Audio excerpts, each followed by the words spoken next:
عمر بن عبدالعزیز جو تابعی تھے، ان کے زمانے میں پورے افریقہ میں ایک زکوٰۃ لینے والا آدمی نہیں تھا۔ میرے پیارو، اگر ہم صحیح دین پہ آ جائیں، اللہ ہمیں وہ دنیا دے گا جو آپ سوچ بھی نہیں سکتے۔ یہ تو میں نے اس لیے آپ کو بتایا کہ آپ ان لوگوں کو جانتے ہو، وہ دین کے وہ کیا ہے میرے پیارو، اس کو سمجھنا پڑے گا۔ دیکھو ایک بات اللہ قرآن میں کہتے ہیں، 4 قسمیں کھاتے ہیں، والتین والزیتون وطور سینین وہذا البلد الامین لقد خلقنا الانسان فی احسن تقویم۔ اللہ نے 4 قسمیں کھائی۔ اللہ کو قسم کھانے کی ضرورت نہیں ہے، لیکن اللہ اپنی بات میں، کیونکہ ہمارا مزاج ہے قسم سے یقین آتا ہے، لوگ جھوٹی قسموں پہ بھی یقین کر لیتے ہیں، ہمارے مزاج پہ اللہ کی بات کر رہے ہیں۔ میں قسمیں کھاتا ہوں، کس کی؟ انجیر کی، زیتون کی، کوہ طور کی، اور حضور صلی اللہ علیہ وسلم کے پیدائش کے شہر کی، امن والے شہر کی۔ لقد خلقنا الانسان فی احسن تقویم، میں نے انسان سے خوبصورت چیز کوئی نہیں بنائی ہے۔ مسلمان نہیں، انسان میرے پیاروں۔ لیکن آج انسان کی کیا ویلیو ہے؟ آج انسان کی کوئی ویلیو ہے؟ آج انسان کی قدر جانوروں سے ختم زیادہ ہوگی۔ کیوں؟ کہ اللہ تبارک تعالیٰ نے فرمایا ہے اگر انسان اپنے اوپر انسان بننے کی محنت کرے، یہ فرشتے اس کو سجدہ کریں گے۔ اگر انسان بننے کی محنت چھوڑ دے تو یہ جانوروں سے بدتر ہو جائے گا۔ ہمارا سب سے بڑا مسئلہ ہے میرے پیاروں، آج ہم دنیا میں ہر محنت کر رہے ہیں، ماں باپ محنت کر رہے ہیں۔ میرا بچہ، آج ماں باپ جب ہم سے ملتے ہیں تو کیا کہتے ہیں؟ ہم اپنے بچے کو کرکٹر بنانا چاہتے ہیں، خواب دیکھ رہے ہیں، دعائیں کرتے ہیں۔ ماں باپ کہتے ہیں ہم اپنے بچوں کو doctor, engineer, pilot, business man یہ بنانا چاہتے ہیں۔ کتنے ماں باپ ہیں جو اپنے بچوں کو انسان بھی بنانا چاہتے ہیں۔ میں نے ٹل دی ایج آف 35 کان میں ایک دفعہ نہیں سنا کہ بیٹا انسان کے بھی بچے بن جاؤ۔ میرے پاس انسان خود بخود ڈاکٹر نہیں بنتا، خود بخود انجینئر نہیں بنتا، چاہے باپ دادا کرکٹر ہوں، اس کو روزانہ 10 گھنٹے گراؤنڈ میں جانا پڑتا ہے تاکہ اس کے اندر کرکٹر یہ بن جائے۔ میرے پیاروں دیکھو، میرے پیاروں جب اللہ انسان کی تعریف کر رہے ہیں کہ انسان تو انسان کتنی صفت خیر والا ہوگا۔ حضرت داؤد علیہ السلام کو اللہ نے فرمایا، اے داؤد میں ایسی امت بھیجنے لگا ہوں، ایسی امت جس کو وہ صفات دوں گا جو انبیاء میں ہوتی ہیں، وہ نوافل دوں گا جو انبیاء میں ہوتے ہیں۔ ان کا حشر قیامت کے دن نبیوں کے ساتھ کروں گا۔ نور کے ممبر پہ ہوں گے، نبیوں کے ساتھ کرسیاں لگی ہوں گی، لیکن نبیوں کی مہر سے خالی ہوں گے۔ بس ان کو نبیوں کی طرح دنیا میں پالوں گا، ان کی دعائیں نبیوں کی طرح قبول کروں گا۔ آج تو ہماری دعا قبول نہیں ہوتی۔ ایک عورت ہے، ایک عورت کمزور ہو اللہ نے بنائی ہے۔ ایک عورت ہے حضرت خولہ رضی اللہ عنہا، ان کو شوہر نے طلاق دی تھی، کچھ الفاظ کیے کہے، اس زمانے میں طلاق ہو جاتی تھی۔ کوئی اکیلی عورت کی، یا رسول اللہ مجھ پہ رحم کریں، میرے شوہر نے چھوڑ دیا ہے، میں اکیلی ہوں، بچے میں کیا کروں گی؟ وہ اتنا روئی ہے کہ عائشہ رضی اللہ عنہا بھی رو پڑی، حضور صلی اللہ علیہ وسلم بھی رو پڑے۔ ان کے رونے پہ اللہ نے قرآن کی آیتیں اتار دیں اور طلاق کا فیصلہ ایک عورت کی وجہ سے بدل دیا۔ آج 40 لاکھ لوگ حج پہ دعا کرتے ہیں، یا اللہ لاہور میں بارش برسا دے، یا اللہ مکے میں بارش برسا دے۔ اللہ 40 لاکھ لوگوں کی دعائیں قبول نہیں کر رہے۔ کیوں؟ میرے پیاروں ہمیں سمجھنا، دیکھو میں آپ کو اس لیے بتا رہا ہوں کہیں ہم دھوکے میں نہ چل جائیں۔ علامات یہ جہنم کی زندگی میں ہے، جنت کی۔ رزق تنگ ہونا، اللہ کسی سے ناراض ہوتے ہیں، اس کا رزق تنگ کر دیتے ہیں، اور اتنا تنگ کرتے ہیں گھر سے اٹھا کے دور پھیر دیتے ہیں۔ میں جانتا ہوں پوری دنیا کے مسلمان، ماں کہیں بیٹھی ہے، باپ بیچارہ کہیں ہے، بیوی کہیں ہے، بچے کہیں ہیں، خود کہیں بیٹھا ہے، پوری دنیا میں اللہ نے خاندان کو الگ کر دیا۔ میرے پیاروں یہ علامات ہیں، آج پریشان، ہر آدمی ڈپریشن کا شکار۔ تو میں نے امریکہ بھی گیا، وہاں کے میں لوگوں سے ملا، بڑے لوگوں سے، میں نے ان سے کہا کہ تم بہت ترقی کر رہے ہو۔ میں نے گوگل میں سرچ کی، میں نے پچھلی سینچری کے 100 ریچسٹ اور 100 موسٹ فیمس لوگوں کو جمع کیا، 100 ریچسٹ اور فیمس۔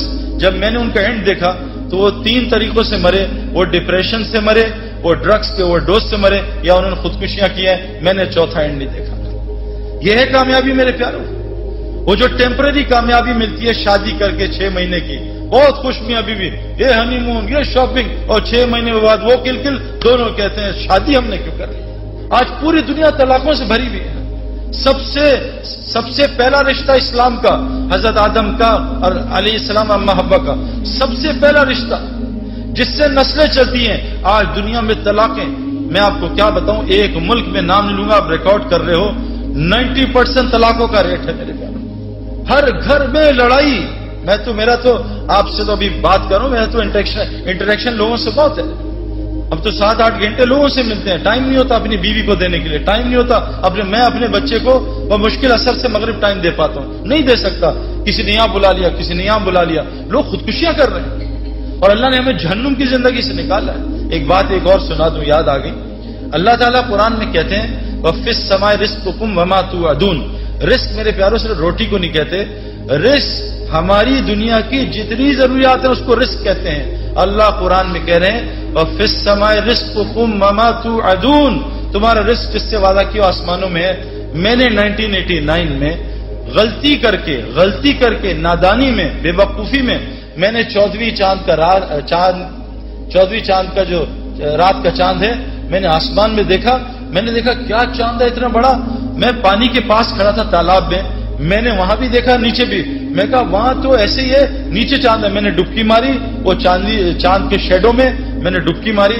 89 سے 2003 تک میں تیرتا رہا. ادھر میرے انضمام یوسف، ادھر جنید جمشید، ادھر ہاشم، پتہ نہیں سارے لگے ہوئے. میں نے سب کو دیکھا. ابھی بھی لاکھوں کروڑوں اسی ڈبکی میں. مجھے کسی نے 2003 میں تھپڑ مارا. بیوقوف چاند وہاں ہے، اس کے سائے میں دھوکہ کھا رہا ہے. آج دنیا کے سارے انسان دھوکہ کھا رہے ہیں کہ ہمارا رزق شاید دکانوں میں. یہ صرف ذریعہ ہے. دلیل کیا ہے؟ اللہ کہتے ہیں تم سمجھتے ہو گائے دودھ دیتی ہے. تم جب گائے دودھ دے رہی ہو اس کو ذبح کر کے دیکھو، اگر ایک قطرہ سفیدی کا نکال سکتے ہو تو مجھے بھی دکھا. اللہ کہتے ہیں غور تو کرو. تم ڈگری میں پھنسے ہوئے ہو. ڈگری چھوڑنے میں نہیں، ڈگری کو خدا نہ بتاؤ. یہ ایک ضرورت ہے. ہم یہ نہیں کہہ رہے ڈگری نہ لو، نہیں، یہ ایک ضرورت ہے، لیکن اس کو خدا نہ بناؤ. ابھی ایک یونیورسٹی میں ایک لڑکے نے کہا تھا میں 90% مارکس لاؤں گا، وہاں داخلہ ملے گا، مجھے اسکالرشپ ملے گی، فری ہوگا. اس کی 89% آئی، اس نے خودکشی کر لی. یہ ہے ڈگری کا یقین کہ میری ڈگری رازق تھی، اب میں کیسے پڑھوں گا. اللہ قرآن میں کہتے ہیں پرندے کو دیکھو پر مار کے اڑ رہا ہے، اس کو غور سے دیکھو. تم سمجھ رہے پروں سے اڑ رہا ہے؟ جب وہ پر بند کر لیتا اللہ کہہ رہے ہیں تم دیکھ نہیں رہے کہ ذات نے اس کو اپنے ہاتھوں میں تھمائے رکھا ہے. میرے پیاروں کیا ہو گیا ہمیں؟ زمین میں سے لال انار کہاں سے نکل آیا؟ اتنا فٹ پپیتا کیسے ایسے پیلا ہو گیا؟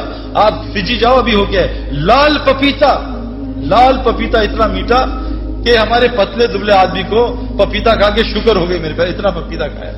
میرے پیاروں دوستو بزرگوں دیکھو ہمارے اندر اگر وہ صفات آ جائیں اللہ ہمارے سارے مسئلے ٹھیک کر دے گا. بس آپ سے آخری ایک بات کروں غور سے سننا. میں نے کرکٹ کھیلی، میرے باپ بھی کرکٹ کھیلتا تھا. میرے باپ نے فرسٹ کلاس کرکٹ نہیں کھیلی، لیکن میں نے ان کو 50 سال کی عمر میں دیکھا.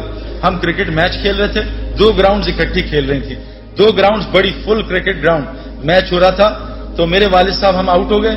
میرے والد صاحب 40 اوور کا میچ ہوتا تھا، ہم 300 کیے. والد صاحب لاسٹ اوور میں تھے تو ان سے میرے کیپٹن نے کہا کہ انور صاحب 10 رن کرنے آخری اوور میں. تو والد صاحب کے پاس 4 گیندیں تھی، 4 گیندیں. تو والد صاحب نے 4 گیندیں، تو 2 گراؤنڈ تھے. تو والد صاحب بیٹنگ کرنے کے 50 کی ایج پہ، اتنا ٹیلنٹ تھا ان میں. انہوں نے پہلی گیند روکی تو کپتان نے کہا انور صاحب ماریں، دوسری بھی روک لی. تیسری میں ایک چوکا لگا. چوتھی میں ابا نے آخری گیند پہ اتنا لمبا چھکا مارا 2 گراؤنڈ پار کر دیا. انہوں نے کہا یہ کیا کھیل رہے؟ میرے اندر ان کی صفات آئی نا، شفٹ ہوئی. وہ انجینئر تھے، میں بھی بن گیا، شفٹ ہوئی. لیکن میرے پیاروں وہ جین میرے اندر تھی، لیکن میرے اندر کرکٹ کی صفات وہ کرکٹ گراؤنڈ میں روزانہ 10 گھنٹے سے آئیں. میں نے جب کرکٹ گراؤنڈ کو 10 گھنٹے دیے، ہم صبح اپنے مزاج کے خلاف اٹھتے تھے 5 بجے اور کوچ بلاتا تھا، ٹریننگ کراتا تھا. کبھی 5 کلومیٹر، کبھی 10 کلومیٹر، کبھی دوڑاتا تھا، اسپرنٹس لگواتا تھا.